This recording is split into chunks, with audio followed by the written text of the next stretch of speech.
Rang Undang-Undang RUU Kekebalan Bidang Kuasa Negara Asing telah digubal oleh Kerajaan Madani untuk melindungi kekebalan Malaysia dalam prosiding di Mahkamah Luar Negara. Menteri di Jabatan Perdana Menteri Undang-Undang dan Reformasi Institusi Datuk Seri Azalina Othman Said berkata RUU ini mencerminkan usaha Malaysia dalam menegakkan hak dan kepentingan negara serta memastikan kekebalan Malaysia dilindungi dari tindakan Mahkamah Negara Asing. Azalina menyatakan bahawa RUU ini diharap dapat bertindak sebagai perisai bagi memberikan perlindungan kekebalan yang lebih baik bagi Malaysia dari tindakan yang berniat jahat di masa hadapan. Beliau percaya kesedaran tentang tanggungjawab untuk melindungi kekebalan negara bukan hanya tanggungjawab kerajaan tetapi juga merupakan tanggungjawab setiap rakyat Malaysia. Untuk rekod RUU yang ada pada hari ini telah dirujuk dan memperoleh persetujuan Majlis Raja-Raja Melayu pada 24 Oktober 2023 selaras dengan Fasal 5 Perkara 159 yang dibaca bersama dengan Fasal 4 Perkara 38 Perlembagaan Persekutuan. Sebelah UMNO menasihati para pemimpin kerajaan dan pemuka masyarakat terutamanya agar lebih berhati-hati dalam membicarakan isu-isu sensitif berkaitan Islam supaya tidak menimbulkan salah faham di kalangan orang-orang bukan Islam. Majlis Ulama UMNO menyatakan bahawa penggunaan perkataan kafir tidak menimbulkan sensitiviti beragama dalam konteks penggunaannya kerana perkataan tersebut merujuk kepada kategori manusia yang tidak beragama Islam.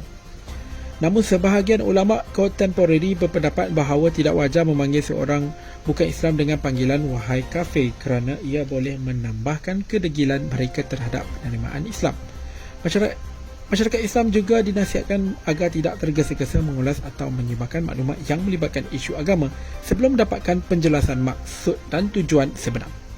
Ahli Parlimen Pengerang Datuk Seri Azalina Othman Said memaklumkan bahawa sebanyak 50 buah rumah peserta e-kasih yang terdiri daripada golongan B40 telah dibaik pulih menerusi program Ambil Tahu, Ambil Peduli. Yang juga Ketua Penerangan UMNO Malaysia menyatakan bahawa bantuan yang disalurkan termasuk kelengkapan perabot untuk memperbaiki keadaan rumah peserta e-kasih dan B40.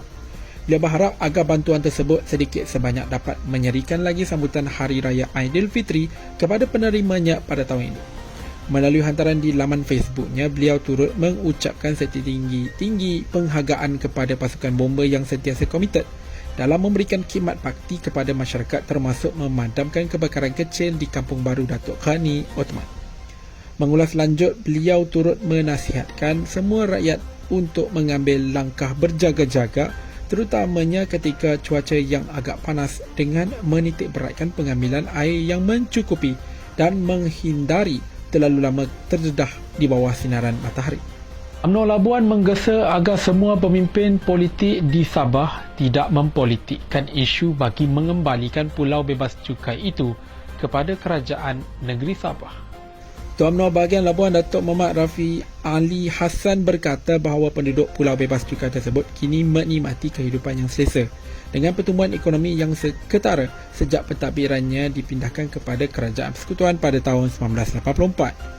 Beliau berkata sektor minyak dan gas kewangan Labuan penubuhan pemacu ekonomi utama seperti Petronas, metanol dan institusi pendidikan telah banyak menyumbang kepada kemakmuran pulau itu sejak 4 dekad yang lalu. Beliau menegaskan adalah lebih baik pemimpin politik di Sabah memfokuskan kepada isu-isu terkini yang membelenggu kehidupan rakyat Sabah seperti bekalan air bersih, elektrik dan sistem perhubungan jalan raya yang kurang baik. Beliau juga ahli Majlis Kerja Tinggi UMNO berkata gangguan bekalan air dan elektrik serta kelembapan ekonomi tidak seharusnya menjadi alasan untuk mengembalikan Labuan kepada Sabah. Terdahulu, Menteri di Jabatan Perdana Menteri Wilayah Persekutuan Dr. Zaliha Mustafa menyatakan bahawa Labuan memainkan peranan yang penting dalam rangka kerja wilayah persekutuan dan cadangan untuk mengembalikannya kepada mana-mana entiti lain adalah tidak relevan. Pengerusi Perhubungan UMNO Negeri Sabah Datuk Seri Bung Mokhtaradin berharap kesepaduan dalam kalangan ahli parti khususnya kepimpinan UMNO bahagian-bahagian terus dipererat bagi mendepani masa depan yang lebih baik. Beliau berkata perkara tersebut amat penting bagi memperolehi kembali kepercayaan rakyat kerana ia merupakan kunci utama yang perlu dicapai untuk menghadapi cabaran politik masa depan.